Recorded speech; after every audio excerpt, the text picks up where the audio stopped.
Hey friends, I am Dr. B.B. Rao of Usha Clinic and founder of the websites qmedicaldoubts.blogspot.in and drraghavamedicaldoubts.in. Through these videos, I am providing the basic knowledge about the commonly occurring diseases, treatment and surgical details whenever necessary for the medical knowledge to general people and for reference to medicos. Today I am going to discuss about the congenital heart diseases. The incidence of congenital heart diseases is coming down these days due to advances in genetic studies. Some may not survive as they could not accustom to the extrauterine atmosphere immediately after death. But others should be diagnosed early as they are amenable to the surgical treatment and can be improved. The cases are usually genetic and sometimes may be due to infections like rubella in the early pregnancies. Infective endocarditis is an important potential complication. Symptoms may be absent or if any, breathlessness and failure of growth may be there. Patent ductus arteriosus. During the intrauterine life, before the lungs begin to functioning, most of the blood from the pulmonary artery passes through the ductus arteriosus, joins the aorta just below the origin of the left subclavian artery. Usually the ductus closes soon after birth, but sometimes fails to close. As the pressure in the aorta is greater than that of the pulmonary artery, there will be a continuous arteriovenous shunt. The volume of the blood depends upon the size of the ductus. As such, 50% of the ventricular output may be passed through the lungs, again with a consequent increase in the work of the heart. The condition is more common in female child. Clinical features. For many years there will be no symptoms except in severe cases. There may be growth retardation. In the later life, dyspnea on exertion and heart failure symptoms are apparent. Continuous machinery murmur may be heard with late systolic accentuation, maximum in left intercostal space near the sternum. Sometimes may be associated by a thrill. X-ray. X-ray shows enlargement of the pulmonary artery and a less enlarged heart. ECG. Electrocardiogram is usually normal. Treatment. The patent ductus can divided with little risk, especially in children in case of uncomplicated cases. As a rule, this should be carried out in all cases before the age of the school admission. Prognosis. Few untreated patients live beyond the age of 40 years. Following the successful surgical treatment, expectation of life is normal. Death may be due to the cardiac failure or infective endocarditis. Coarctation of aorta. There is a narrowing of the aorta in the region where the ductus arteriosus joins the aorta just below the origin of the left subclavian artery. This condition is more common in males. Clinical features. Symptoms are usually absent. Hypertension may cause a headache, cardiac symptoms, etc. Upper part of the body and occasionally weakness of cramps in the legs from decreased circulation in the lower part of the body. The blood pressure in the arms is raised and is normal or low in the legs. Unduly large arterial pulsations may be visible in the neck. The femoral pulse is weak and delayed after the radial pulse. A systolic murmur is often present over the sternum and is loud posteriorly. Evidence of collateral circulation is present, dilated tortuous vessels exhibiting the arterial pulsations may be visible or palpable around the scapula or in the axilla when the patient bends. X-ray. Radiological examination is in early childhood is often normal, but at a later age show changes in the contour of aorta and notching of undersurface of the ribs from the tortuous loop of enlarged intercostal arteries. ECG. The electrocardiogram may show left ventricular hypertrophy. Treatment. Surgery is the possible answer. Constricted portion can be resected and the divided ends of the aorta anastomosed. Sometimes an arterial graft may be necessary to bridge the gap. Prognosis. It is not treated promptly. Death may occur from left ventricular failure, rupture of the aorta, cerebral hemorrhage, or bacterial infection of the aortic valve. Atrial septal defect. Female children are more prone to have this defect. The pressure in the left atrium is normally higher than that of the right atrium. The shunt will be from left to right.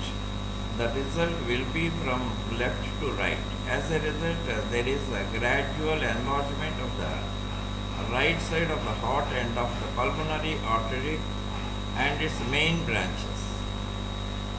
Hence, the pressure in the right side of the heart is increased until the shunt is reversed. Clinical features. For many years, there may be no symptoms until the decompensation. Dyspnea, cyanosis, cardiac failure may develop as the baby starts exerting strain. The physical signs may be pulmonary systolic murmur from increased blood flow and wide splitting of second heart sound. Enlargement of the pulmonary artery and its main branches is seen radiologically and a dynamic pulsation observed on the screen. It's called hilar dance. ECG. Electrocardiogram also reflects the right ventricular enlargement. Incomplete right bundle branch block is common. Treatment. Closure of the large defect should be carried out before the age of 10 years by surgery is performed. Prognosis. With the surgical procedures and early diagnosis, the expectation of life is normal. In case of untreated patients, may die in the middle age by cardiac failure. Ventricular septal defect. It is the defect in the interventricular septum as the pressure in the left ventricle is more than that of the right ventricle. The shunt is usually from left to right. Clinical features. Up to some time, the symptoms are usually absent. Harsh systolic murmur and thrill in the fourth intercostal space to the left of sternum is characteristic sign. In many cases, the defect is not so large to embrace the circulation. In some cases, the large volume load causes cardiac failure. In some cases, severe pulmonary hypertension develops. The shunt reverses and cardiac failure may develop. X-ray and ECG results are normal except when the heart is enlarged. Treatment. The defect can be repaired by open heart surgery. For small defects, surgery is not necessary. It is dangerous if there is severe pulmonary hypertension. Antibiotic cover should be given for surgical procedures liable to produce bacteremia. Prognosis. The prognosis depends upon the size of the defect. Duration of life is not affected, but in severe cases, cardiac failure may develop at any age. Infective endocarditis is an occasional complication.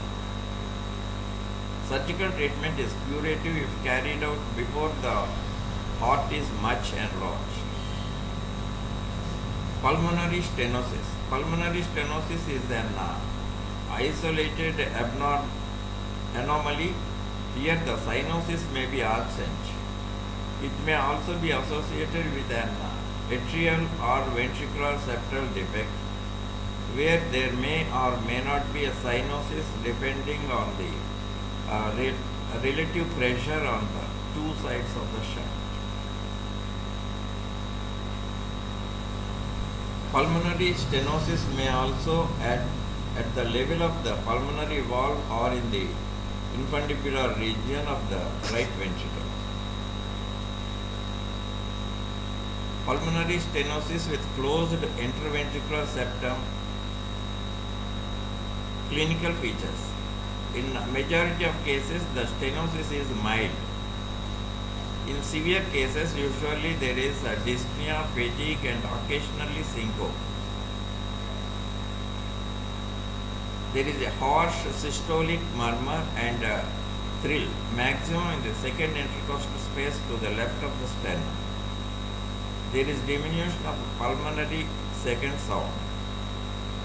There is dilatation beyond the stenosis of the pulmonary artery. The right ventricle is hypertrophied with atrial septal defect. In mild cases, no treatment is necessary. If the stenosis is severe, pulmonary valvotomy should be done.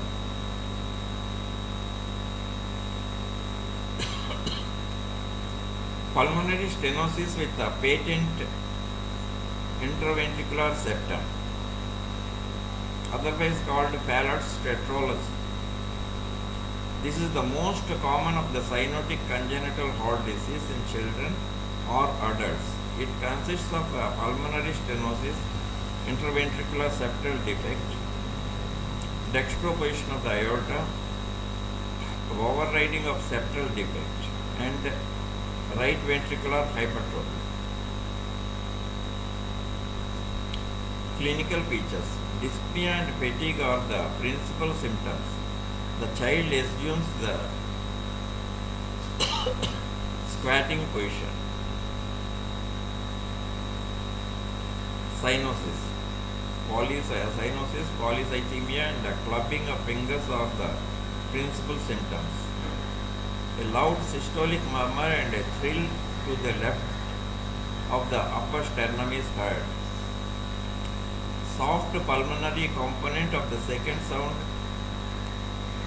enlargement of the right side of the heart, absence of the pulmonary artery curve on radiological examination are found. Treatment. Blalock's operation. In younger children, a palliative operation in the form of an anastomosis between the left or right pulmonary artery and the corresponding subclavian artery. The other way is between the pulmonary artery and the aorta, thereby increasing the blood supply to the lungs. Later total correction can be done using the bypass technique. Prognosis. It is difficult to generalize about prognosis as the outlook depends upon the degree of severity of the defect and the success of the surgical treatment. Correction abolishes the symptoms. The patient rarely reaches adult life without surgical treatment. Lastly, the surgical treatment of heart diseases. With the advent of the advances in the medical field and especially the surgery, the surgical treatment of the heart became common and important as well. Now it is possible to completely correct or alleviate most types of congenital or rheumatic heart diseases, ischemic heart disease, infective endocarditis, and pericarditis. In some diseases, operations can be performed under the normal circulatory conditions, with the blood continuing to flow through the closed heart.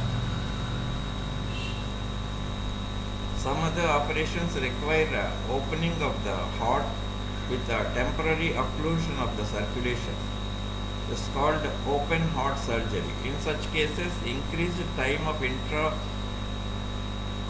surgery can be obtained either by cooling the blood or whole body, termed hypothermia, thereby decreasing the oxygen requirement of the tissues.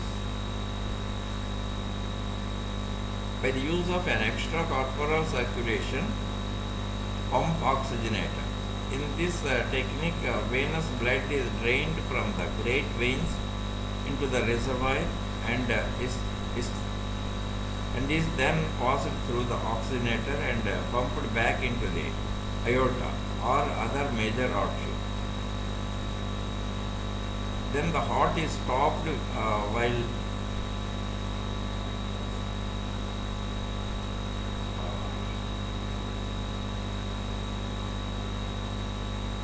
adequate circulation of the vital organ is maintained for several hours.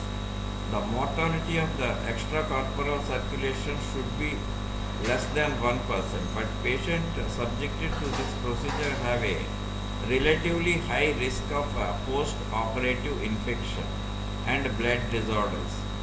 In certain cases like ductus arteriosus and arterioseptal defect, complete correction can be achieved. In other cases like ventricular septal defect and coarctation of aorta, prosthetic materials may be needed for the performing the repair. In some types of diseases of the heart valves, as pure mitral stenosis, a satisfactory result have been achieved by a simple plastic operation. In certain cases, valve must be replaced either by prosthesis or by graft and kept on anticoagulant therapy for life due to the side effect of thromboembolism. Grafts of human origin, homografts. When such grafts are used, the risk of hemolysis and thrombosis are less, but operation is technically more difficult and the long-term results are uncertain. Moreover, the availability of homografts are limited. That's all about the congenital heart diseases. In the next video, I will discuss about some other disease. Thank you.